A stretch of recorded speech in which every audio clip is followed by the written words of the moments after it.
This video was sponsored by Welock. Check the link in description for more info. Hello everyone, today I've got a different kind of video in which I would like to show you the Welock smart lock for your doors. I know that it's not my typical type of content, but Welock reached out to me directly and asked me to review this on my channel. As you can tell, the packaging is pretty nice and it does look somewhat premium. I really like the reflective dots on the top. Okay, so let's open it and see what's inside. To open the box, you simply tear out this cardboard part right here. To be honest, I somewhat struggled with it. Underneath, there is this short message that tells you cannot resell it. I'm not sure why that is, but maybe it's because of the code. Okay, so let's open it some more.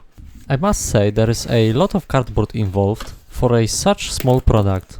Also, those small pieces just fell off.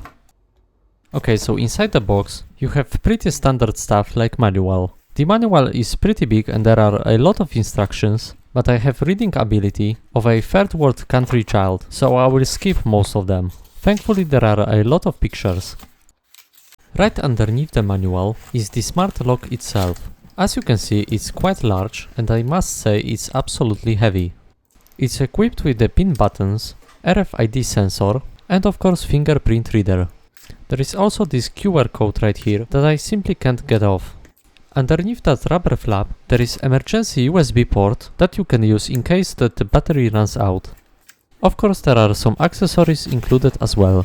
Everything is hidden in this small plastic box. Inside the plastic case there are 3 RFID cards, couple of screws, Allen key and some other extra things, like rubber covers or the lock mechanism extension. The RFID cards are quite nice. Those are pretty well made and seem a higher quality. The cards work by tapping them directly on top of the lock. There are 3 of them in total, so you don't have to worry if you lose one. And just to show you how heavy the lock really is, I will weigh it on my kitchen scale. As you can see, the lock itself is almost half a kilogram. That's actually quite a lot. Okay, so let's take a quick look at the manual and see how we can turn it on.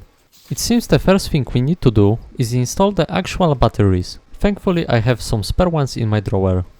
Also I did a quick test just to see if the lock works with USB only in case my batteries run out, and as it turns out it doesn't work at all, so the emergency power supply is pretty much bullshit. But let's not worry about it right now and install the batteries. You can access the battery compartment by removing this small grab screw right here. When the screw is removed, the whole metal cover will slide off. With the metal cover removed, you can now simply pull this rubber part to open the battery compartment. As it turns out, my batteries are actually way too big. It seems you are meant to use the 888 batteries. Thankfully I've got a couple of those as well. The absolutely worst thing I've noticed so far is that the battery compartment won't stay closed after I put the batteries inside.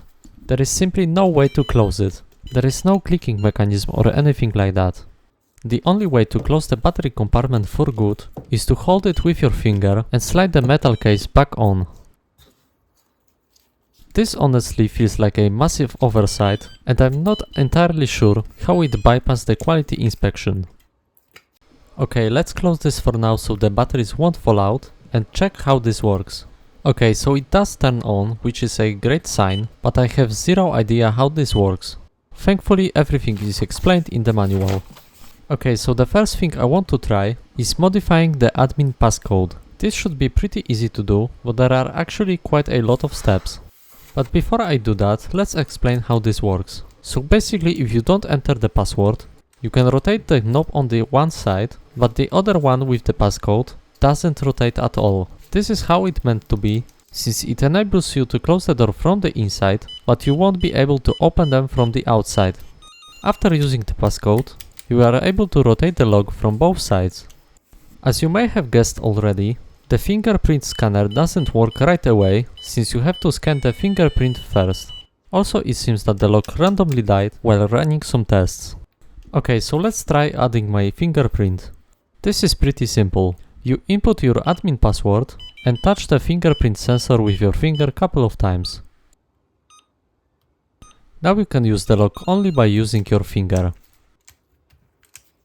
Okay, so let's actually mount it on my door now. As you can see, I have this classic lock, which will pretty much have to be replaced. The lock insert as is not compatible with this lock, so I will have to change the whole insert. To make the smart lock fit inside your door, you will need an insert similar to this one.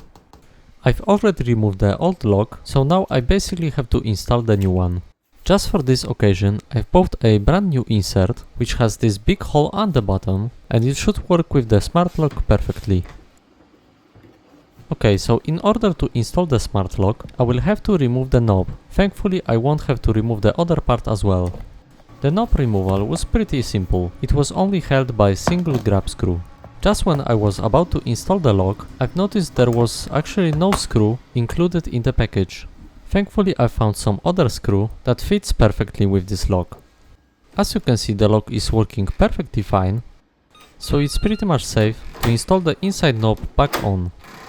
After a short while, I've managed to finish the installation.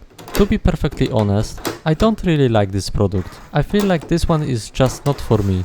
You might have some use for it, in like a server room or something like that, but in a regular home setting, there is just no point in it. It's a great product, don't get me wrong, but I feel like you just don't really need it. And that's pretty much all for today. Thanks for watching everyone, and hope to see you in the next video. And once again, thanks to Welock for sponsoring this video.